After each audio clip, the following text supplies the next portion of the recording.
The voicemail came in just after lunch while I was debugging a pile of back-end code for a stubborn retail app.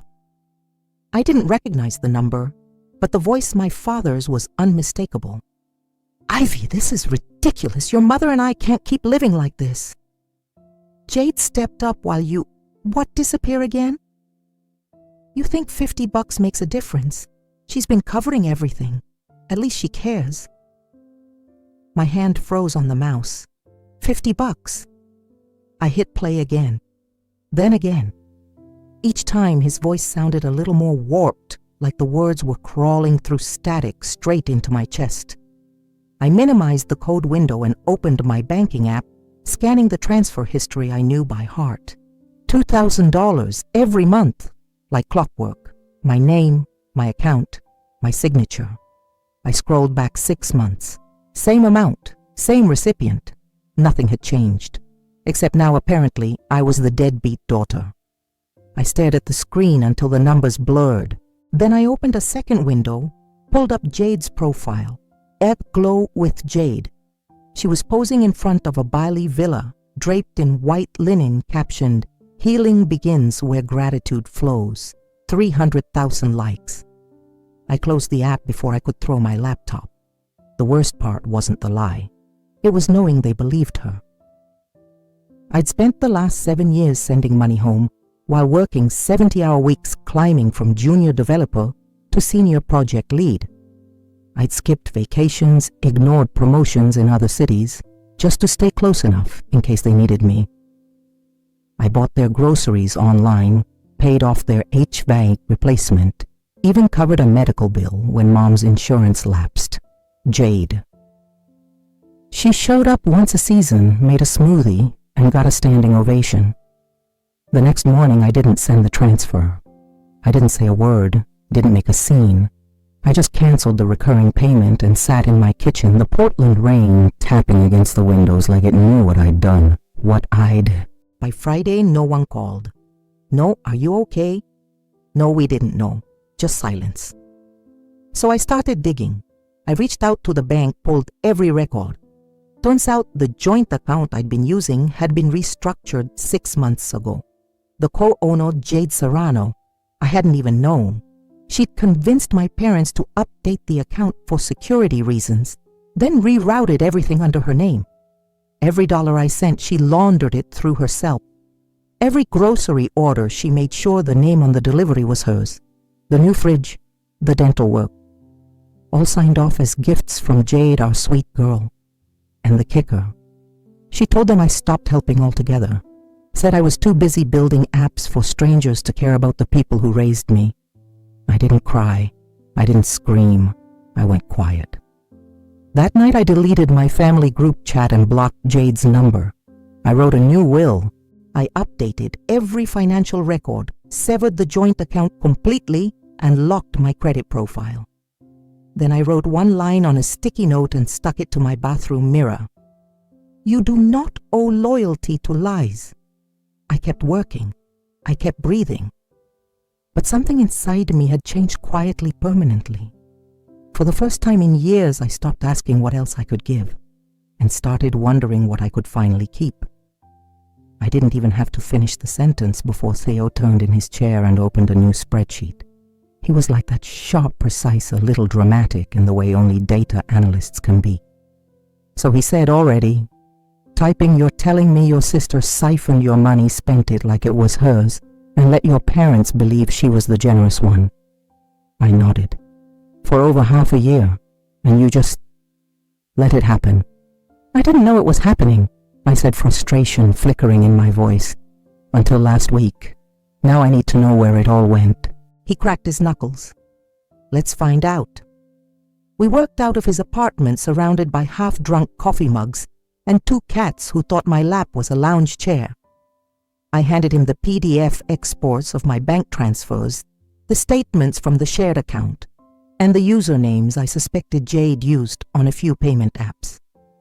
It didn't take him long. "She's good," he murmured.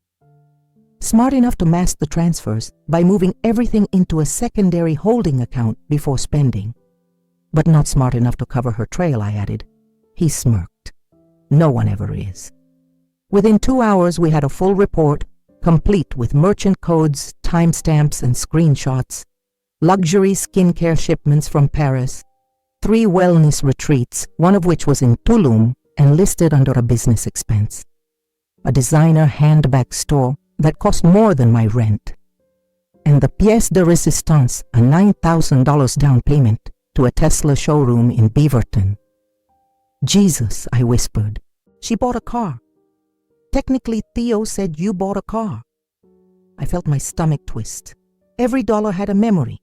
That money was supposed to keep our parents stable. It was supposed to be protection, a backup, and she'd funneled it into a curated fantasy.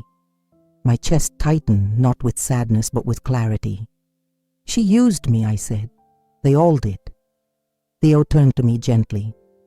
What are you going to do? I'm going to make sure they see it. We printed everything yes paper. I needed them to hold it. I needed them to feel it. Each page clipped into a binder with color-coded tabs. Receipts, screenshots, even transcriptions of Jade's glowing social media captions next to the dates of my wire transfers. I wasn't making a scene. I was making a case. You sure you don't want to confront her first? Theo asked.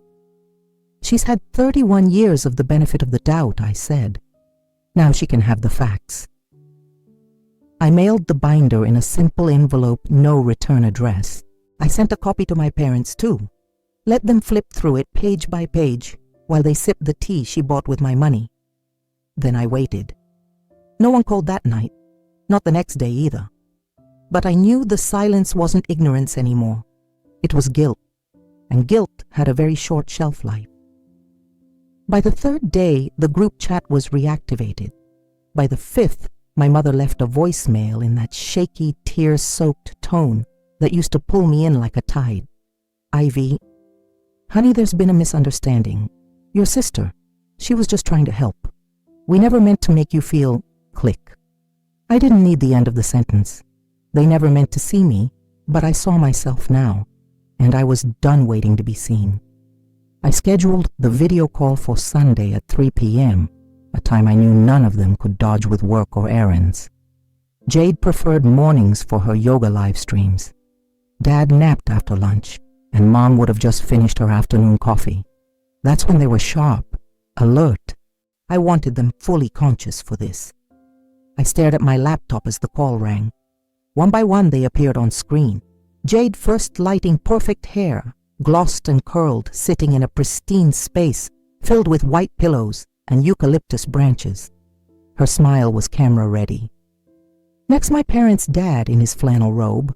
Mom seated beside him, lips already pursed in quiet disapproval. Ivy, Mom said. So glad you decided to talk this out. Don't start with that, I said flatly. We're going to walk through this. Together. Jade laughed lightly. Walk through what, Ivy? I know you're upset, but this is just... I cut her off. Save it. I clicked share screen. They watched as my desktop opened, displaying the first folder, Serrano family account, evidence.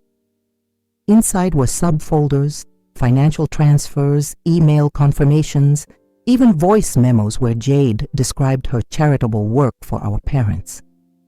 First file, I said, opening a PDF, monthly transfers. See the highlighted sections. My name, my account, my money, consistently, $2,000 for over 6 years. Mom squinted at the screen, blinking rapidly. Second file, merchant codes. Every dollar rerouted through the shared account that Jade conveniently restructured to carry her name. See this skincare order, $840, that wasn't groceries. Are you serious right now? Jade asked, her voice climbing. You went through my stuff, I kept going. Third file transaction from the Tesla showroom, $9,000 down, your signature, the same week you posted, so grateful for abundance, and when Dad called me ungrateful that week. Ivy, Dad said slowly, this feels extreme. What's extreme, I snapped, is letting someone funnel your daughter's earnings and take credit for it. What's extreme is hearing you thank her while scolding me, Like I did nothing. Jade crossed her arms. You really made a PowerPoint about this. I clicked again this time, a video file. It was one of Jade's Instagram reels. She stood in our parents' kitchen, arms around them, saying, took care of the HVAC repair and got their meds covered, because family always comes first. Below that, the invoice I paid. My credit card number blurred out, but unmistakably mine. I didn't make a PowerPoint, I said. I made a paper trail. Mom's hand moved to her mouth. Dad looked away. For a second, no one spoke. Then Jade's voice cracked through the quiet. You always do this, she hissed. You make me out to be some villain just because people actually like me. I meant to pay you back. I was building something, Ivy. I was finally doing something that mattered.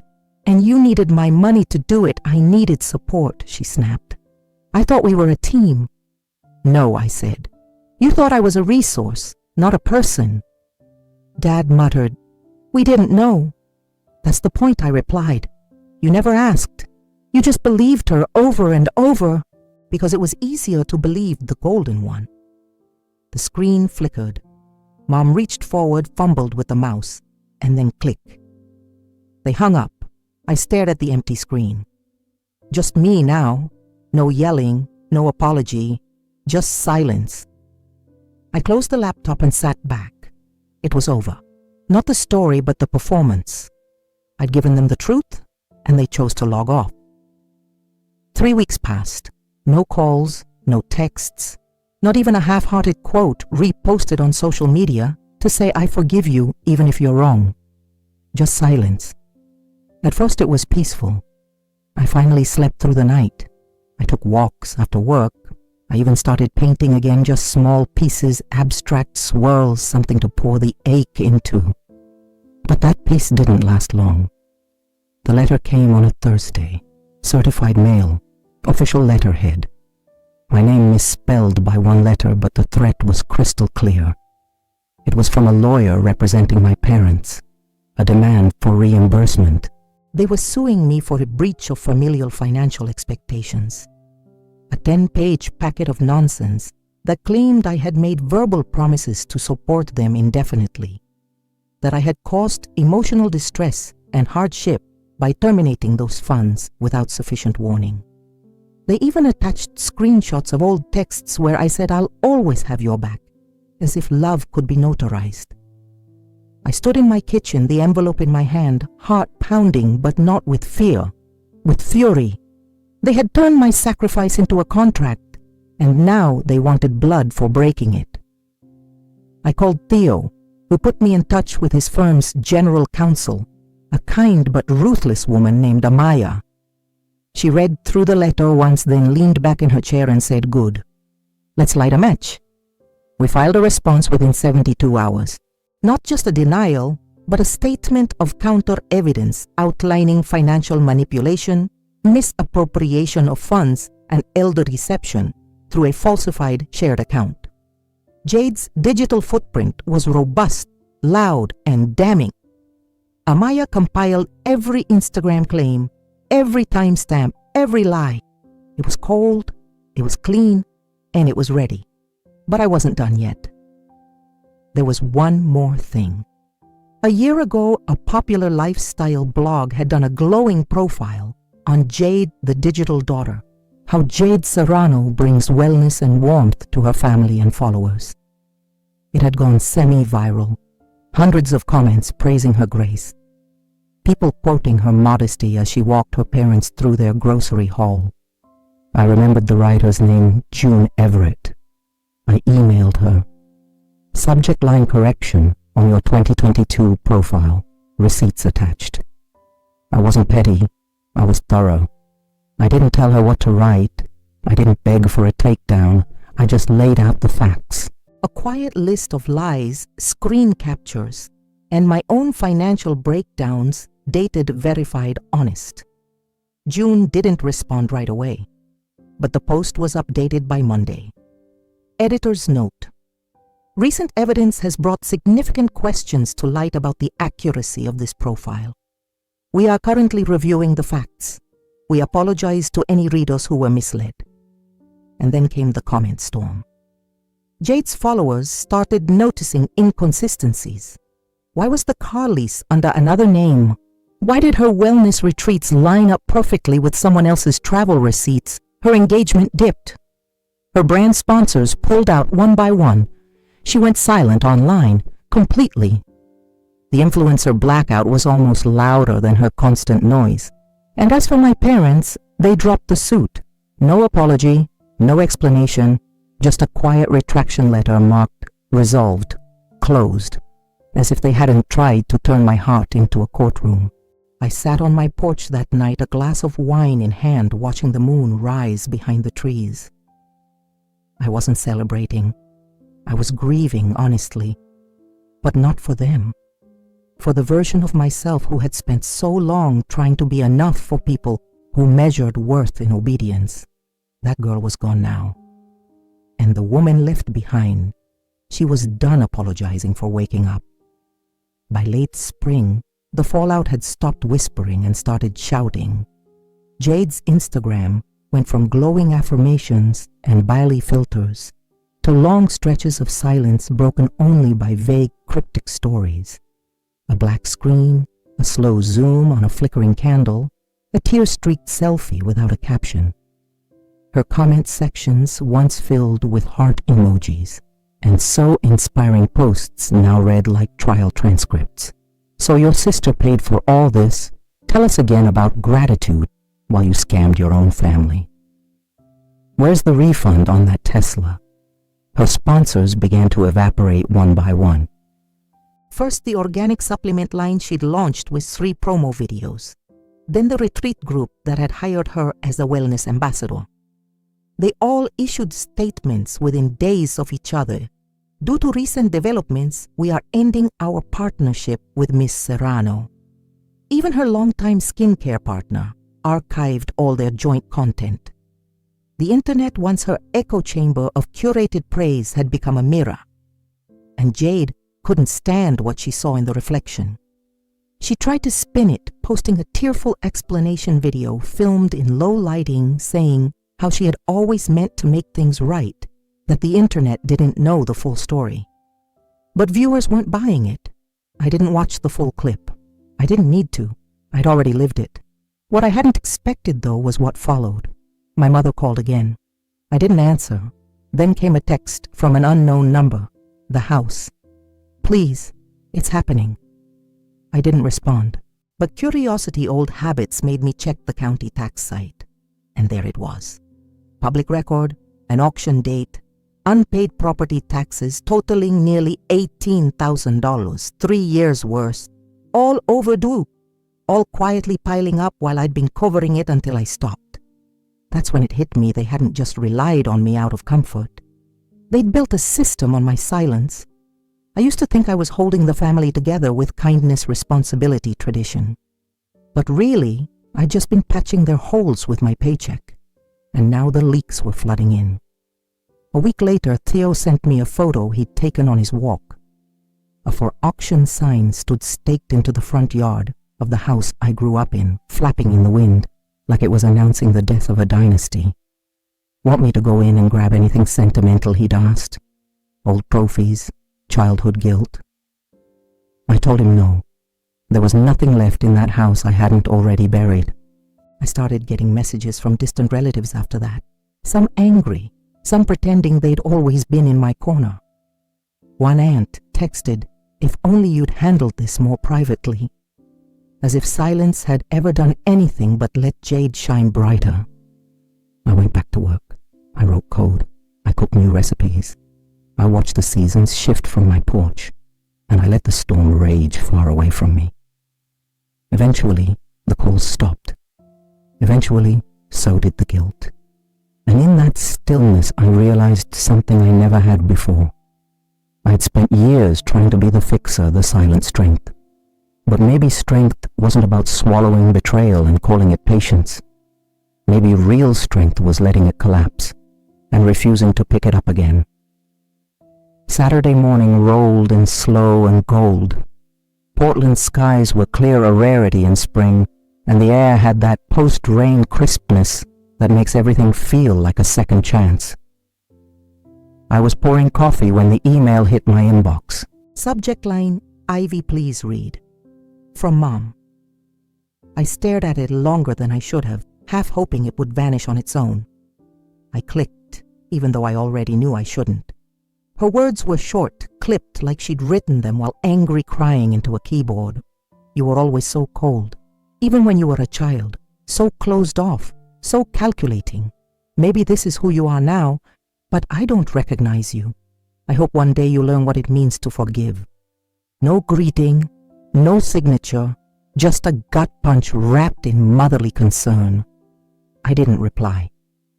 I closed the laptop, picked up my backpack, and met Theo outside my door with a silent nod. He had 2 trail bars in his jacket pocket and didn't say a word when he noticed my red-rimmed eyes. That's why he was still here. We drove east toward Mount Hood in his truck.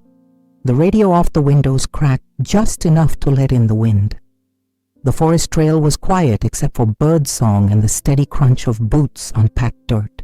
Each step helped unclench the knots in my chest. At the summit, we sat on a fallen log. Theo handed me a thermos. I handed him my sketchbook. "You've been hiding this," he said. After a minute flipping through pages of grids and sketches, outlines of workspaces, notes scribbled in the margins, mentorship, track free code courses, safe housing. I shrugged. It was just an idea. He handed it back. "It still is, but now it's yours to build." I'd been sketching the blueprint for months without realizing it, little by little, like muscle memory. The idea had first hit me after mentoring a teenager at a coding workshop. She was 17, barely confident enough to raise her hand, but she left that day knowing how to write a basic algorithm. The light in her eyes haunted me in a good way. I wanted more of that.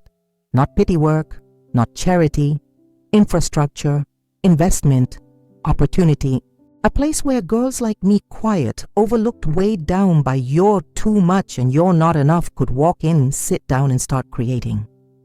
I called it Ember in my notes, because even when fire looks dead, it's still alive underneath. By the time we finished the hike and headed back to town, I had made a choice.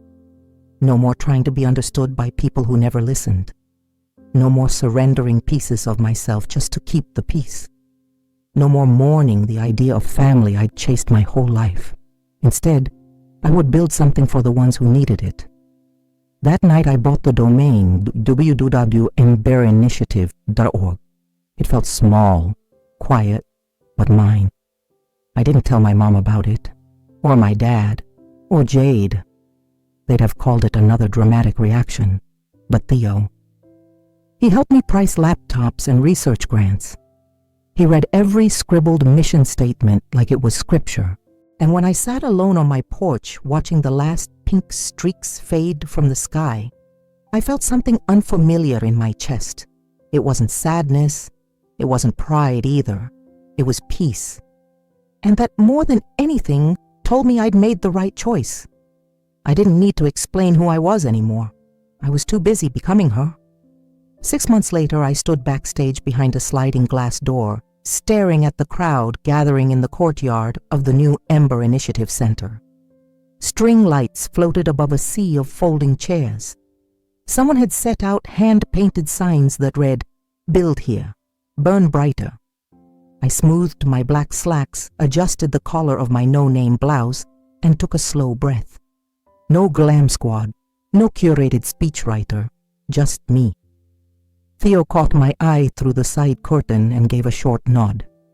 He'd helped me line up the laptop's hall furniture, debug our internal scheduling app. He knew this place down to its electrical wiring. The event host stepped to the mic, and now, she said with a warm smile, "Please welcome our founder, a woman whose grit and generosity turned this dream into a blueprint, and that blueprint into a living space for change, Ivy Serrano." The applause felt like a wave washing over me, gentle, real. I walked out slowly, scanning the faces. college students, neighborhood families, software professionals who had quietly backed us. No one asked what I was wearing. No one whispered my sister's name.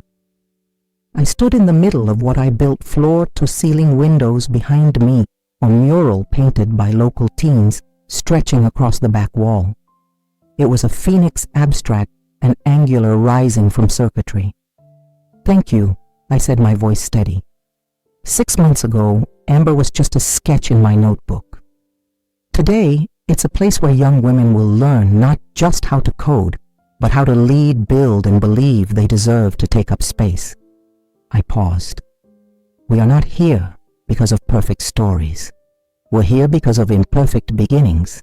Because some of us needed to start over not with a handout, but a key. Applause again, this time stronger, louder. I stepped back as the mic handed off to our first student mentee. I listened, teared up quietly, and let someone else shine for a moment. After the event, I walked through the small reception hall, smiling, hugging donors, answering questions. And that's when I saw her. She stood near the punch table, holding a leather-bound journal and wearing tortoise-shell glasses, the kind only someone really confident could pull off. Her curly hair was pinned to one side, and she looked like someone who observed more than she said. She stepped forward with an easy grace. "You're Ivy, right?" I nodded. "I'm Lena. I write for Profiles West, mostly pieces about resilience and redefinition. And I don't say this lightly, what you built here. It's one of the most grounded, powerful things I've seen in a long time." There was no pity in her tone, no awe that veiled condescension, just respect. "Thank you," I said. She smiled. "If you're ever open to sharing more, not just your past, but your vision, I'd love to write about it. Your story could help a lot of people." I didn't answer right away. For so long, I'd feared my story would be swallowed, twisted, or worse, ignored. But now, I had walls painted with dreams and students unlocking code with the same hands that once carried silence. I didn't need to explain myself. I just needed to be seen. "I'd like that," I said. We shook hands. Her grip was warm.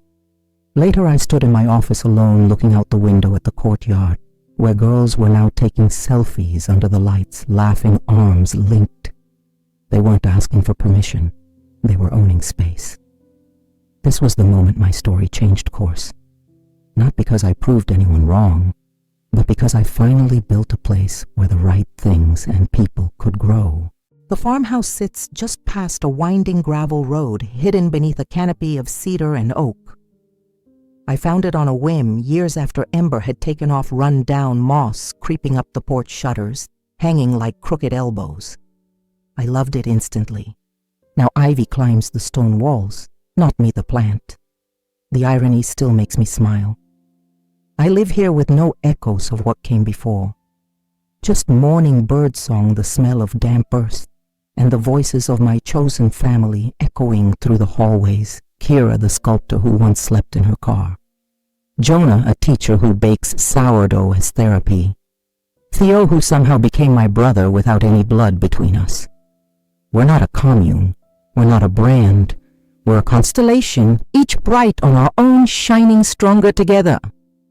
My parents haven't contacted me in years, at least not in any way that counts.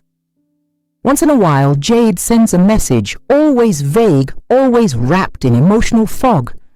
"Hope you're okay. Do you ever think about us just wondering how you are?" I don't respond. Not because I'm angry, but because I no longer need to rewrite history with people who refuse to read it honestly. My phone has boundaries now. So does my heart. Each morning, I rise before the sun. I brew coffee and walk barefoot into my wildflower garden, where zinnias, violets, and black-eyed Susans bloom without choreography.